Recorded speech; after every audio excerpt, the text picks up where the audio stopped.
देखिए, मैं रिंकू देवी अच्छा ज़िंदगी में बोल रही हूँ।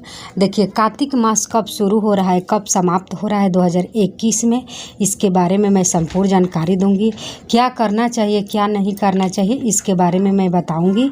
देखिए, कार्तिक मास शुरू हो रहा है तो 21 अक्टूबर को शुरू हो रहा है, तो वहीं समाप्त हो रहा है 19 नवंबर को समाप्त हो रहा है। तो देखिए, कार्तिक मास में सबसे उत्तम माना गया है और कार्तिक मास में विष्णु भगवान जागते हैं और अपने भक्तों पर कृपा बरसाते हैं। कार्तिक मास में विष्णु भगवान पृथ्वी पर जल में ही विराजमान रहते हैं। कार्तिक मास में शिव पुत्र कार्तिकेय ने ताड़कासुर को वध किए थे, उसी के नाम पर कार्तिक मास का महीना पड़ा। कार्तिक मास में सुबह उठ करके स्नान आदि करके पूजा पाठ करने से सभी तीर्थों को फल प्राप्त होता है। कार्तिक मास में दीपदान भी करने से अच्छा मोक्ष की प्राप्ति होती है और पुण्य भी प्राप्त होता है। शास्त्र में इस मास में बहुत ही पवित्र माना गया है।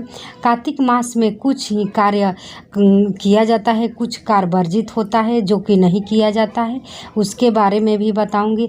कार्तिक मास में सबसे स्नान करने का पुण्य माना गया है।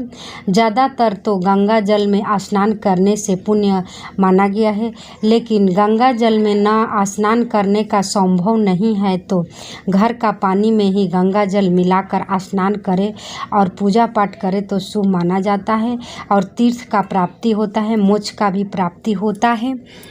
उसके बाद कार्तिक मास में तुलसी का पूजा करना विशेष महत्व माना गया है।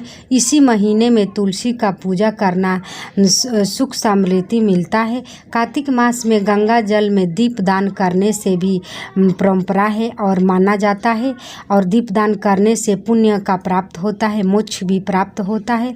और गंगा जल अपने नहीं, जहाँ घर में नहीं है तो गंगा जल में दीपदान न करें तो नहीं हो सकता है। तो उसके बाद में तुलसी जी में सुबह शाम उठ करके स्नान करके गंगा जल लगा करके और पानी में डाल करके स्नान करके और तुलसी में दीपदान करें तो बेहतर शुभ माना जाता है।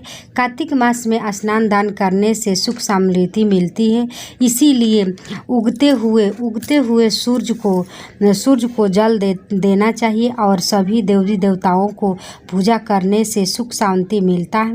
कार्तिक मास में कार्तिक जी के नाम पर ही कार्तिक का महीना पड़ा।